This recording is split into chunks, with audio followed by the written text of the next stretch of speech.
So my wife and I, it was her 10th anniversary, and I wanted to have a moment with her alone that was just truly about us, and it was Friday night. And I had been going back and forth for months. What am I going to do? What am I going to do? What am I going to do? And decided to just be reckless and take her and have an experience that, was just truly something that you'd never forget. I honestly don't know how we got this experience. I don't know why we were afforded this, but we were given on Saturday the opportunity to go into the Vatican Museum and go before anyone else was in and get, through the chief curator, a tour of the Sistine Chapel. Anyway, here's what happened. We get over, and I wanted to share this experience with you because literally, I don't know how many people have ever had this experience, and I don't know why I was afforded this experience, honestly. But we get over, and they had arranged first on Friday a tour of the secret archives. When we went with the head of the theological society or university, and the secretariat of the secret archives, and I mean it was incredible. We walked into this reading room where they only allow 1,500 people to go into this reading room a year, and if they deem that you have something that you're working on that is important, they will bring the documents to you, depending on what you ask for. They'll bring the documents. They don't have 1,500 people a year. So we go past that reading room, and we go through these doors, and it looks nothing like the Dan Brown movies. And there's these frescoes on the ceiling and everything else. And I said to the guy who was the theologian, I said to him, oh my gosh, this is really incredible in and of itself. We were waiting for an elevator. And I'm like, this is incredible in and of itself. I said, when is this from? What is this? And he said, I don't know. I've never been allowed past the last set of doors. And we had about an hour and a half or 2 hours after that. We got down into the archives themselves, and we saw the original request for an annulment for Henry VIII. I'm trying to think what else we saw. We saw what is called, look this up. Go to the website, the internet, and Google Tower of the Winds, and make sure you put Rome. Tower of the Winds, Rome. It's where they all got together and said, hey, listen, Mr. Pope or Sir Pope or Your Holiness, this is what we have to do. Our calendar is wrong. And it's all a small room of frescoes where the Lord is calming the seas, and God is seen up at the top, and he's kind of blowing the winds, but his mouth is a little teeny hole that goes to the outside.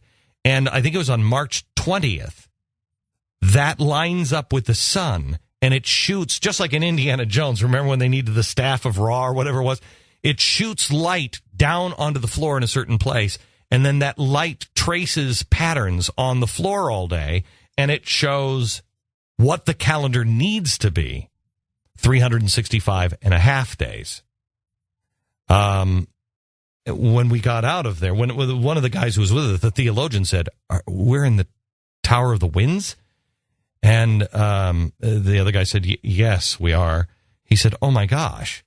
Only like 100 people a year, and I was told 100 people, and that includes like the Pope and his buddies, get to go into this. And I wish, I'm trying to get them to let me do a documentary on what I saw, because it was incredible what I saw. And then the next day, we were allowed to go into the Sistine Chapel an hour and a half before it opened. And the head of the Vatican Museum, the chief curator, brought us in and talked about the meaning of all of the paintings on the ceiling. And she taught us something that honestly, and it's not easy for me to do, but for my wife, it's a little harder. She taught us the moment of creation, and you've seen it before, where God touches Adam's finger. And I want you to think about that picture in your head. But then I'm going to ask you, what else do you see in that painting? She taught us the most beautiful thing in that painting that we have all seen a million times, but none of us, most likely, have ever really seen. It is probably the most beautiful thing I have ever heard that puts life into perspective and reminds us who we are and what is true. I'll share that with you in just a second. So, my wife and I, we were given on Saturday the opportunity to go into the Vatican Museum and go before anyone else was in and get, through the chief curator, a tour of the Sistine Chapel. And she explained it all to us. And the things that I learned, I'm going to put on tape. I'm going to show them to you at some point. It's just the things I just told Pat, one of these things, that there are things in there that relate to today that you wonder, how did he know? How did this happen? If you're by your computer, I want you to look up the Sistine Chapel, Michelangelo's creation, the figure that you've seen a million times. And if you're not by a computer, do it when you get home and share this with a friend, because it's amazing. But I want you to look at that. And if you're not by a computer, promise yourself you do it later. But right now, think about it in your head. What do you have that picture in your head? You have the very unbelievably lazy Adam, right? Where Adam is just like, okay, I mean, shit, I got to touch his finger too. And he looks like he's just like kicked back and he's totally laying. If you look at that picture of Adam, he's actually kind of in a very relaxed sprinting position. If you push him forward, he's ready to sprint, meaning man is about to sprint. He's been created, but he could be incredibly lazy, or he can sprint and take off. Man is about to take off. Then you see God, and he's pointing his finger and touching Adam and giving him life. However, you never think about the other arm of God. In the other arm, God has his arm outstretched on the other side. Are you looking at this, Stu? Do you remember seeing anything on the other side? I always thought they were just angels and stuff, right? Yeah, I feel like a lot of times when I see this, it's almost zoomed in on the hands, and that's all you ever never see. Yeah. The hands are the least important. In the crook of his arm, what is it, Stu? I'm looking at the right one, right?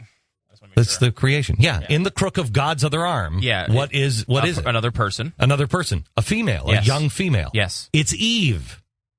And the only two people that are looking at each other are Adam and Eve. And Adam is seeing Eve as he looks through God. So God knew that you would have a spouse through him.